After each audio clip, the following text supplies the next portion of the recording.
Good morning, friends. The needs of શોધન in the કુપીલું કુચલા સ્ટ્રિકનેસ નસ વોમિકા. તો એની અંદર શોધનની જરૂર કેમ છે? કારણ કે કુપીલું જ્યારે ઇમ્પ્યોર ફોર્મમાં હોય, અશુદ્ધિવાળામાં હોય, વિષકારી ઇફેક્ટમાં હોય, ત્યારે શું થાય? સિવિયર કન્વર્ઝન આવી શકે, ટીટાનસ જેવા સિમ્ટમ્સ આપણને જોવા મળે. એની અંદર 3 આલ્કલોઇડ્સ છે, સ્ટ્રિક્નાઇન, બ્રુસિન અને લોગેનિન. તો આ 3 વિષકારી છે. એની અંદર it is a potent convulsant poison, convulsion produce કરે છે. It lowers the threshold for stimulation of spinal reflexes by blocking inhibitory pathway on the motor cell. અને શું કરે?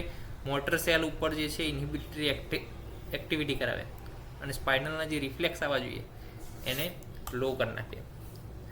As a result any slight stimulus like noise, light, even breeze cause a violent reflex action.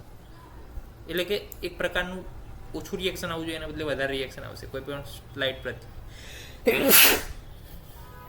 Sorry.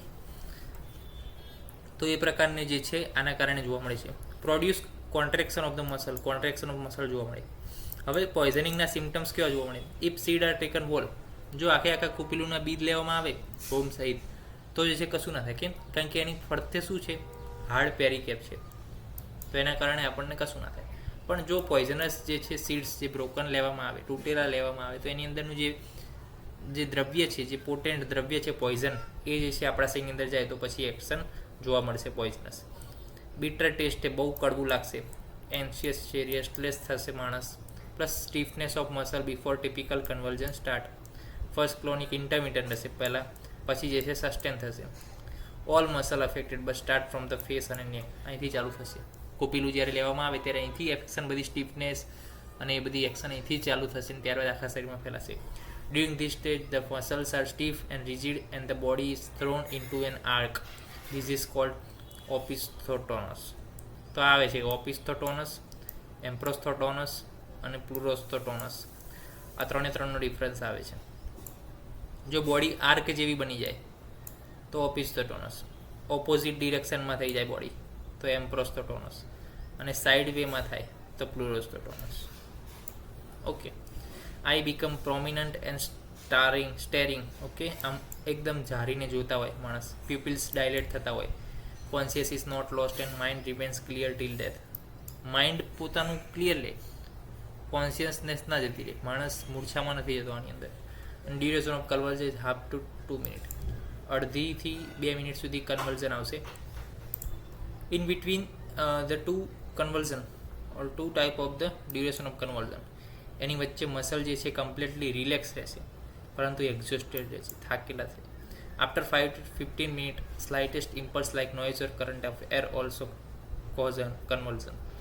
એટલે કે conversion આવવાનું કારણ શું છે? એક પ્રકારનું મસલ કોન્ટ્રેક્શન છે excessive.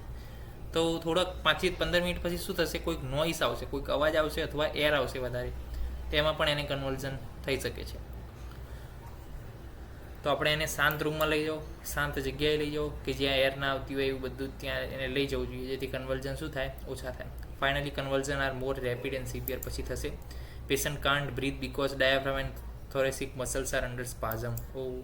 હાઇપોક્સિયા causes medullary paralysis and death. ત્યારબાદ હાઇપોક્સિયા થશે, એના કારણે મેડ્યુલરી પેરાલિસિસ થશે અને છેલ્લે ડેથ થશે. તો બહુ ભયાનક મૃત્યુ થાય છે કુપીલુંથી.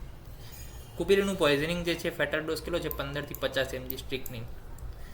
હવે એની ટ્રીટમેન્ટ વિશે વાત કરી છે તો ડાયઝેપમ આપવાનું છે 0.1 to 0.5 mg પર kilogram IV slowly. Short acting barbiturate like phenobarbitone sodium 0.3 to 0.6 gram IV as an antidote. Stomach wash with warm water or dilute solution potassium permanganate. અને ટ્રેક્યોસ્ટોમી ઇઝ ઇફ રિક્વાયર્ડ. હવે કુપીલુંનું શોધન જ્યારે medicinal property તરીકે આપણે એનો ઉપયોગ કરવો હોય ત્યારે આપણે એનું શું કરવું પડે? શોધન કરવું પડે. તો એ શોધન કઈ રીતે કરી શકાય એના વિશે માહિતી મેળવીશું નેક્સ્ટ લેક્ચરની અંદર. ત્યાં સુધી રજા આપશો. જય હિન્દ, જય ભારત, જય આયુર્વેદ, જય ધન્વંતરી. નમસ્કાર.